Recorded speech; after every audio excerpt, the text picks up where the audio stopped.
Do you know of anything in our tradition that speaks of a very direct relationship with nature? Um, there are many people here, especially that would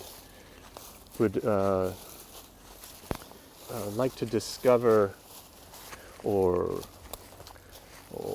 be able to grab hold of stories and references that lead us into a more direct relationship with the plants and animal life, and to be able to resurrect stories from the Sufi tradition that speak to a lifestyle that is very directly in relationship with nature. Yes, the Sufis down the ages have lived close to nature, lived simple lives, elemental lives. And there are many stories that describe this. One of my favorite stories tells about Sheikha Rabia al-Adawiya, and how once she was sitting out in the wilderness and Hassan al-Basri came along and saw her surrounded by animals. There were deer and birds and animals of all kinds gathered all around her. And as soon as Sheikh Hassan approached, they all fled. And he was puzzled. He asked, Rabia, why do they gather around you? And as soon as they see me, they run away. And she asked him, what did you have for breakfast? He confessed he had some meat soup. And there was his answer. She said that they gravitate toward the ones that they feel safe with. Mm-hmm. So that has a strong resonance for you as a vegetarian. Yes, right? yes.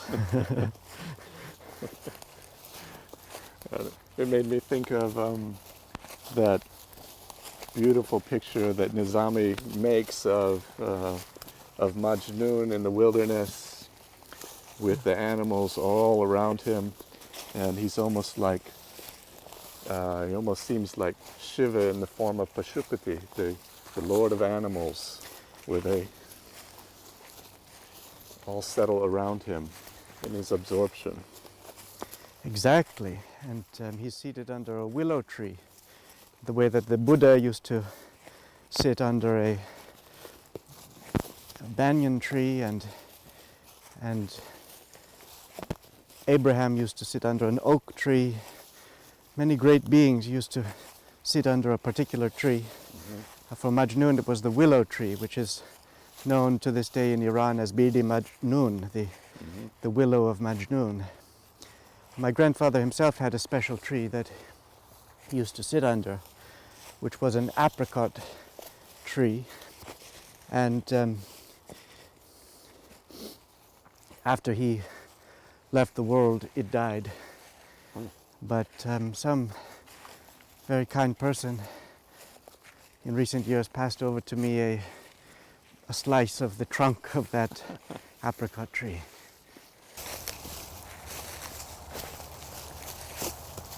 I've often seen you taking walks, sometimes up this path. How much of that is a part of your daily life, and how much is necessary for you? Yes. I like to try to walk every day.